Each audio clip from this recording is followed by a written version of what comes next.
The day I bought the Grand Marina Hotel, everyone thought I was making a huge mistake. Maybe they were right. The Grand Marina Hotel was once beautiful, but now it was losing money fast. The reviews were terrible, and the staff had lost hope. But Grace Shin, my mentor for 15 years, had believed in me. Before she passed away, she made me promise I'd buy it. I'm Julia Mars, 34 years old.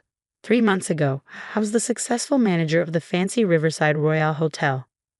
Now, I own what people call a historic hotel that needs fixing. Others just call it a money pit. When I quit my job, my old boss, Richard Sterling, shook his head. "You're ruining your career," he said. Grace was too stubborn to change with the times. "That hotel will take you down with it." But Richard didn't know Grace like I did. She gave me my first hotel job when I was 19, cleaning rooms while studying hotel management. She saw something in me and taught me everything she knew. "Hotels aren't just buildings, Julia," she used to say with a smile. "They're places where life's big moments happen. Weddings, reunions, goodbyes, new beginnings. We help people make memories." 2 days before she died, she made me promise 2 things: to buy the Grand Marina when it went up for sale and to never ever sell it to the Riverside Hotel chain. "No matter what they offer," she said firmly. "There are documents in my office safe. The combination is your birthday."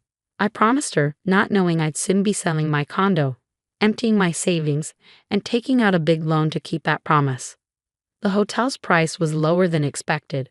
Grace's children just wanted to sell it quickly, but fixing it up would cost a fortune. On my first day as the owner, I walked through the building and saw why it was struggling. The once shiny marble floors were dull, the old chandeliers needed repairs, and the famous Riverside restaurant was barely running. But beneath the dust and broken lights, the hotel was still stunning. High ceilings, detailed woodwork, huge windows overlooking the river. They didn't make places like this anymore. Maria Garcia, the head housekeeper who had worked for Grace for 20 years, hesitated before speaking. "The staff, were wondering if we still have jobs." I smiled, remembering what Grace always said: "The staff is the heart of a hotel." "Your jobs are safe, Maria. In fact, I'll need everyone's help to bring this hotel back to life." She looked relieved, but there was something else in her eyes. Worry? Fear? Before I could ask, she rushed off to tell the others. I walked to Grace's office, my office now. On the wall, photos showed the hotel through the years. Behind a painting of the river was the old safe. I entered my birthday as the combination, and it opened just as Grace had said. Inside were folders, a USB drive, and an envelope with my name on it. Before I could look at them, my phone rang. Richard Sterling. "Julia, my dear," he said in his smooth voice. "I heard about your big purchase. I just wanted to warn you, Riverside Hotels is expanding. Your hotel's location is perfect for us." I gripped the phone. "The hotel's not for sale, Richard." "Don't be so quick to decide," he said. "That old building is more trouble than it's worth. We're willing to pay a lot, 3 times what you paid." The amount was enough to clear my debts and set me up for life. But Grace's warning echoed in my mind. "I'm still not interested," I said firmly. Richard's tone changed. "That hotel will bankrupt you. And when it does, believe me, it will, our offer won't be this generous." He hung up, leaving me gripping the phone, my heart pounding. Richard Sterling had been trying to buy the Grand Marina for years. Even when things were at their worst, Grace never sold. Now I was starting to understand why. I opened the envelope with my name on it. Inside was a letter in Grace's familiar handwriting. "My dearest Julia, if you're reading this, it means you kept your promise. Thank you. I know this feels overwhelming, but you need to understand why keeping the Grand Marina away from Riverside Hotels is so important. The files in this safe don't just hold the hotel's history. They contain evidence, proof of something Richard Sterling has been hiding for 30 years. Something that could destroy him and the entire Riverside Hotel's empire. Start with the blue folder. You'll understand everything then. Be careful.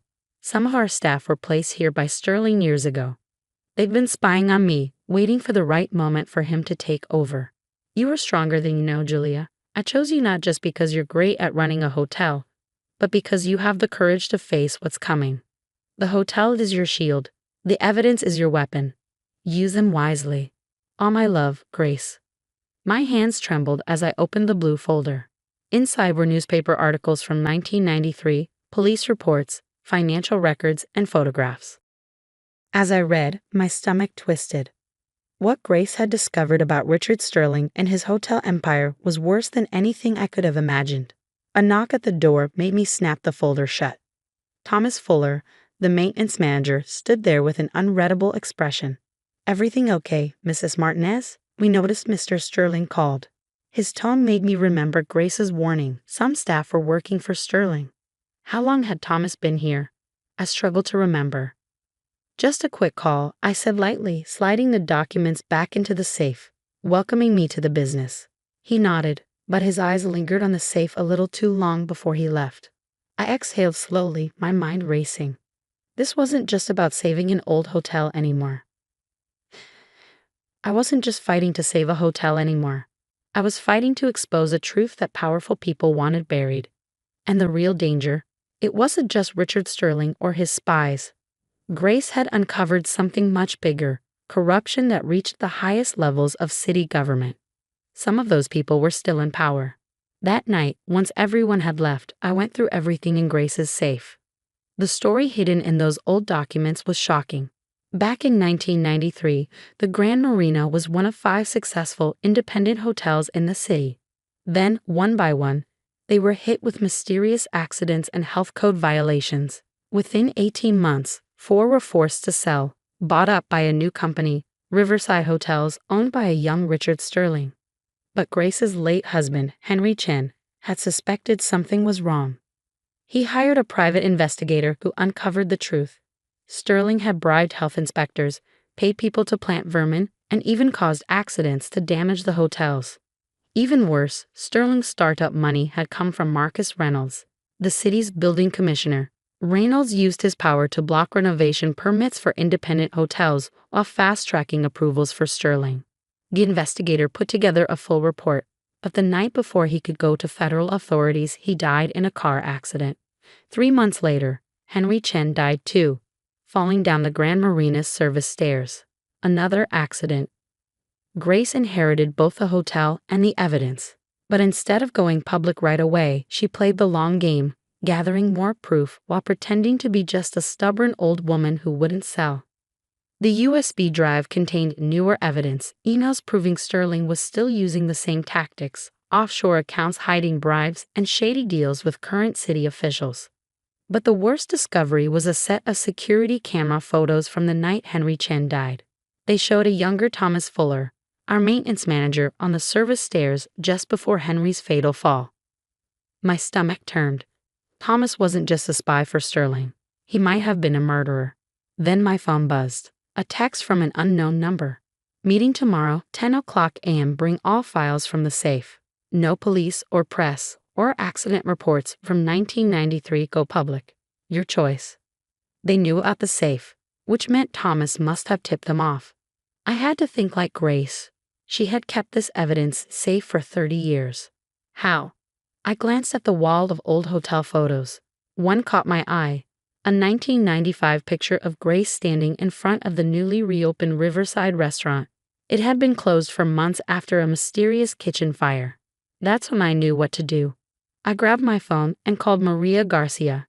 She answered right away. "Mrs. Martinez? Is everything okay?" "Maria, how long have you worked here?" 23 years. Since just after Mr. Chen died. Grace, she saved me, gave me the job when... She hesitated. "There's something you need to know." An hour later, I had the full story. Maria had worked at one of the hotels Sterling had taken over. She had seen one of his stage accidents but had been too scared to speak out. Grace had hired her, protected her, and kept her statement safe. "There are others," Maria said. "Former staff from all the hotels Sterling bought. Grace kept us close, kept us safe, until the right time came." I spent the rest of the night making calls. By morning, I had statements from 15 former employees, all with the same story. Sterling's empire had been built on sabotage, corruption, and fear, and now it was time to bring it down. At 9:45 a.m., I walked into the grand ballroom. Thomas Fuller was already there, along with 2 men who looked like Sterling's lawyers. "The files," Thomas demanded. "Right here." I said, holding up a USB drive. But we should wait for the other guests first. What other? Before he could finish, the ballroom doors swung open. Maria led in a group of people, former hotel employees, all carrying documents. Behind them came an FBI team from the Public Corruption Unit responding to my early morning call. The lead agent stepped forward. Thomas Fuller, you're under arrest for the murder of Henry Chen and conspiracy to commit fraud. As the agents cuffed Thomas, Richard Sterling stormed in, red-faced with fury. You have no proof, he shouted. Actually, I said calmly, we have 30 years of proof. Grace Chen spent decades collecting evidence. Every bribe, every stage accident, every crooked deal. And more importantly, she protected the witnesses you thought you silenced. I gestured to the former employees. They're all ready to testify. Sterling's anger turned to panic. You'll regret this, he hissed. I have powerful friends. Commissioner Reynolds. I smiled. Check your phone, Mr. Sterling. The news is already everywhere. The fallout was massive. Sterling and several city officials were indicted. The Riverside hotel chain collapsed as the truth came out. But the Grand Marina, we thrived. The case brought us national attention, and the settlement money from Sterling's assets helped restore the hotel to its former glory. Every chandelier was rewired, the marble floors polished, the Riverside restaurant became the hottest spot in town. Most importantly, we kept what made the hotel special, its people. The staff Grace had protected became part of its legacy, a reminder of her courage and foresight. A year later, at a memorial gala for Grace and Henry Chen, the new mayor declared the Grand Marina an official city landmark. Maria found me later on the terrace, watching the sunset over the river. Grace would be proud, she said softly, not just of the hotel, but of you. You're like her, a long game player. I touched the jade pendant Grace had left me. She had taught me that success isn't just about business, it's about protecting what matters. People, principles, and truth. Yesterday, I found a note Grace had tucked into an old guest book. Hotels are more than buildings. They witness history. The Grand Marina survived corruption, and now stands as proof that patience, courage, and truth will always win. Keep its stories safe. Keep its people safer, and never stop believing in justice. I framed the note and hung it in my office. Next to it, I left space for new photos, new stories, new victories. Because Grace was right. Hotels aren't just buildings. They are places where life's most important moments unfold. And sometimes they are places where justice finally finds its stage.